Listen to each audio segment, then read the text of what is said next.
देखिए हमारे पूर्वज बंदर थे। समय समय पर हुए प्राकृतिक बदलाव के साथ वर्तमान इंसान की उत्पत्ति हुई। किंतु क्या आप जानते हैं कि जिस समय डार्विन ने सिद्धांत दिया उस समय उसे बड़ी आलोचना से गुजरना पड़ा। तो आइए जाने कैसे थी डार्विन और उनके सिद्धांत की कहानी। कोई भी काम महान तब हो जाता है जब उसे करने में कड़ी चुनौतियों का सामना किया गया हो। यह भी एक बड़ी वजह है कि आज चार्ल्स डार्विन और उनके काम को इतना सराहा जाता है।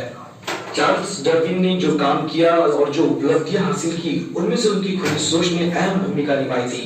ये खुले विचार और लीक से हटकर सोचने की क्षमता उन्हें अपने परिवार से ही विरासत में मिली थी। डार्विन का जन्म इंग्लैंड के एक विचारों से संपन्न आजाद ख्याल प्रिय घर में हुआ था। उनके दादा इरासमस डार्विन अपनी किताब जमोनिया में इंसान को लेकर की गई पुष्टियों से पहले ही आलोचना का शिकार हो चुके थे। दरअसल यूरोप में ये वक्त पुनर्जागरण का था। उस दौर में चर्च के खिलाफ उठने वाली आवाजों को दबा दिया जाता था। कोई भी यदि चर्च द्वारा दिए गए वक्तव्य के खिलाफ कोई राय मशवरा करता तो उसके लिए कड़ी सजा का प्रावधान किया जाता था। उसका उदाहरण है कोपरनिकस।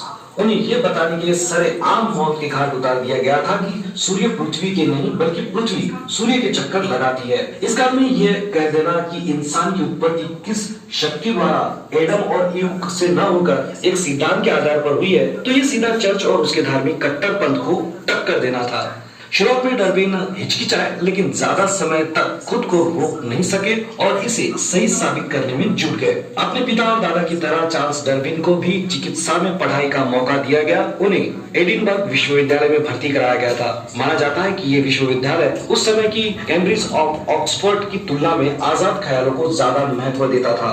किंतु डार्विन को ये फील्ड जमा नहीं। डार्विन उसे छोड़कर चर्च में कैरियर बनाने के लिए कैम्ब्रिज में डिविनिटी की पढ़ाई शुरू कर दी। इस दौरान खाली समय वह तरह तरह के कीड़ों बिट्स को पकड़ने में व्यस्त थे। प्रकृति के प्रति उनका प्रेम देखते हुए कैम्ब्रिज में उनके एक शिक्षक ने उन्हें एमएच बीगल पर एक समुद्री यात्रा पर जाने का न्योता दिया।